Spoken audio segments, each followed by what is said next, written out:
So people on the internet call this the Cheese Grater Mac Pro. But is it really? Because when I first saw it, I saw alien emojis everywhere. So, hey guys, what's up? This is Mindy. Today we are going to talk about the Mac Pro 2019 as well as my favorite WWDC 2019 announcements. This Mac Pro 2019 is actually Apple's one. But we do have one more thing.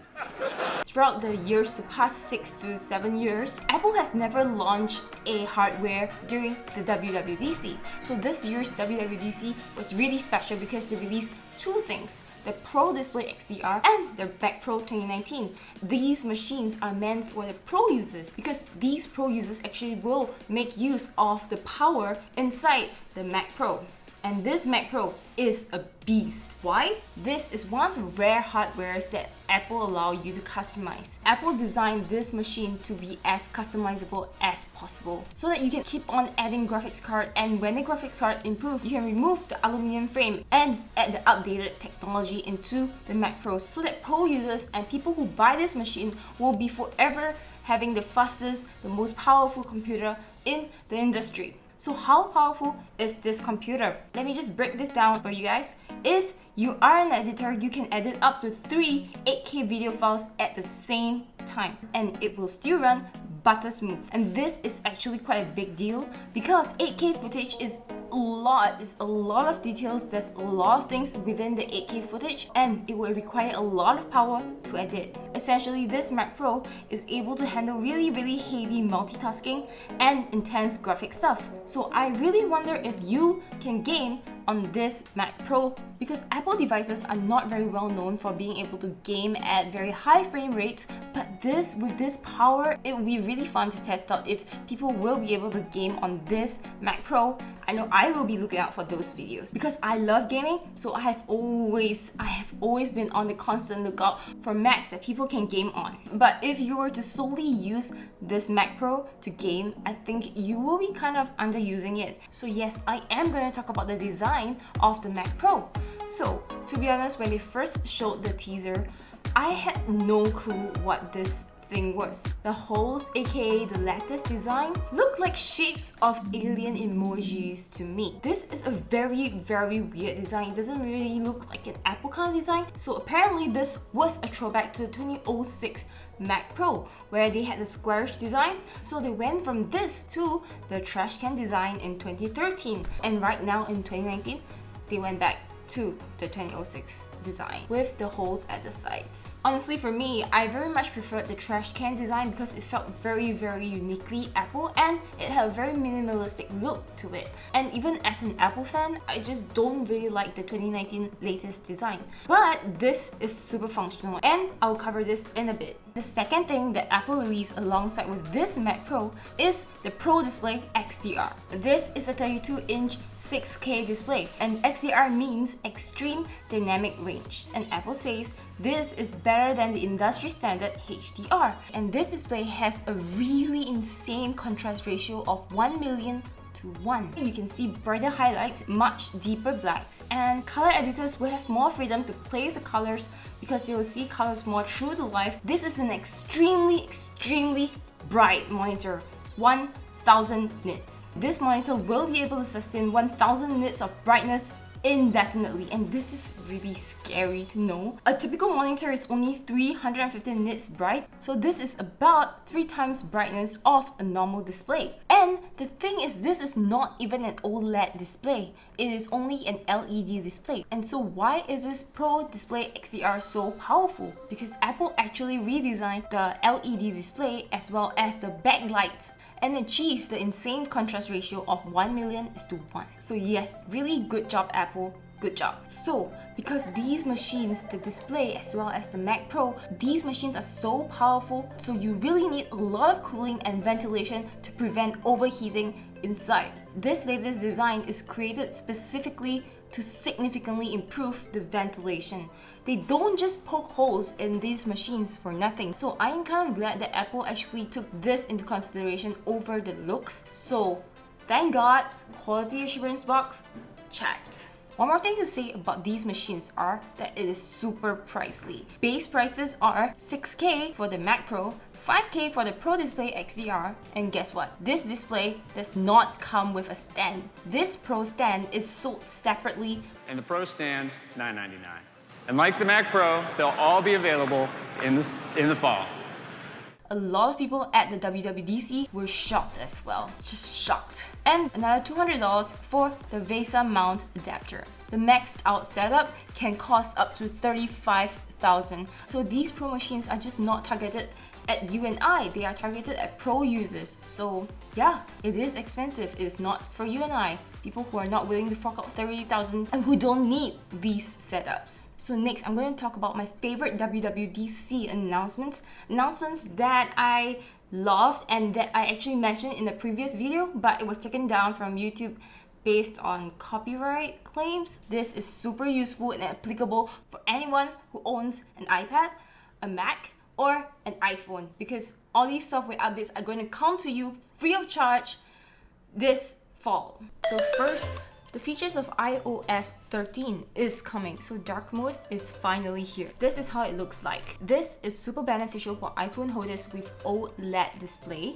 because OLED tech actually allows you to switch off those pixels when it is black, so that black is really black and it's not some gray display with backlit lights, and that makes your phone super sleek, and I really like that. The next thing is security feature. It has gotten a serious update. Apple is taking security to the next level with this one. This is something that I absolutely love. Each time you create a new sign up, the options sign in with Google, sign in with Facebook. When companies get this info, they target more ads at you. With this update, you would be seeing sign in with Apple. With this, you can choose the details you want to share with the service you're signing up for, and if you choose not to share your email, don't worry. Apple will actually generate a customized email for every one of the service that you click sign up with Apple, and that customized email address will forward everything to your real email address, and that is absolutely cool. I'm so excited for this feature, and with this feature, there is more privacy and it's more secure because you as a consumer get to choose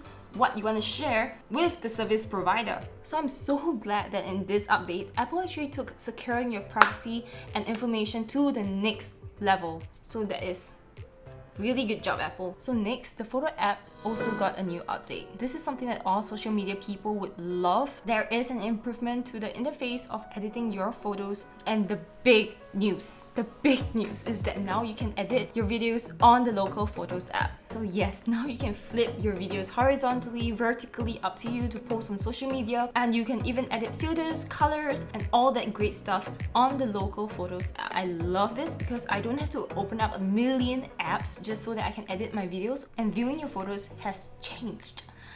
This is something that I love, and I think you guys might like it. So your photos are actually reorganized to years, months, and days. And when you scroll through your photos, you won't see repeated pictures that you take a million times just to get the correct one. It just shows you the best image. So there will be less clutter, and your live photos and videos will play as you scroll through your feed. And this is very much like scrolling through our social media platforms like Facebook, Instagram, Twitter. Let's talk about Find My iPhone. Oh wait, no. Now they changed it to Find My. Yes, just Find My. I mean, like, as an Apple fangirl myself, I find that name super awkward and weird, because usually I would be saying like Find My something, Find My iPhone. Can you open your Find My iPhone app just so that I can find my iPhone on my Mac, on my watch, or my AirPods? Find My iPhone has been a thing for years and years, so now when they change it to Find Mine, just Find Mine, it's a bit weird, but this tech is super cool. So now you can actually find all your Apple devices even when they are asleep.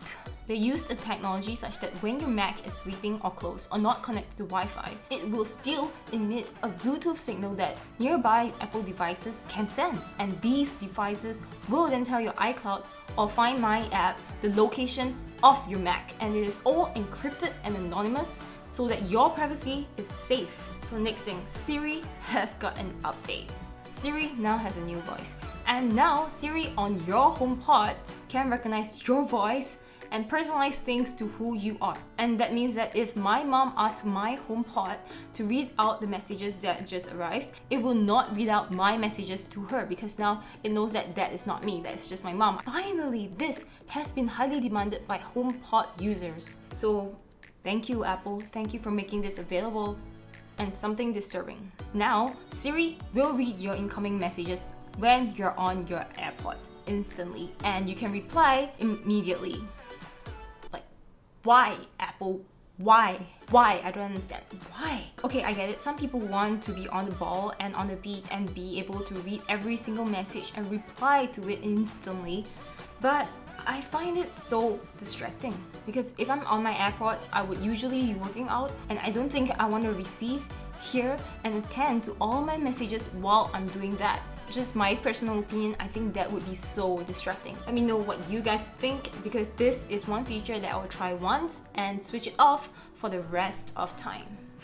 Next, Memoji has got an update. You can now add makeup, new colors, new hats, accessories when you're creating your own Memoji, and there's even a Memoji sticker that you can use on third-party apps. And as much as I like this, I don't think this is something that I will use constantly. Next, let's talk about iPadOS. After years and years and years and years of improving iPads to being almost as powerful as a standalone laptop, Apple has finally designed an OS specifically for the iPad.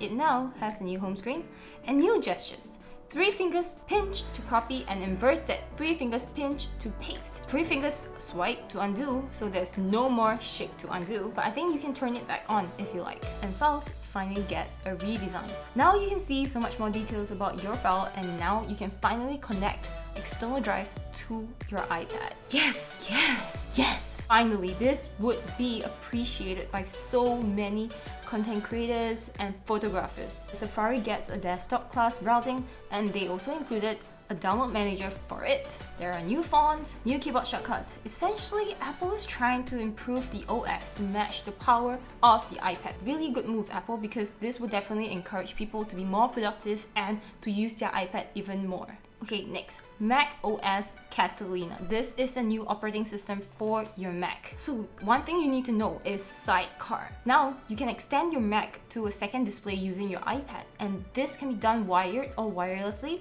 And you can even use the Apple Pencil to edit on your favorite Mac apps. But this will only be available for specific apps. This is going to be super useful for people on the go and those who need more screen estate. And next, the death of iTunes.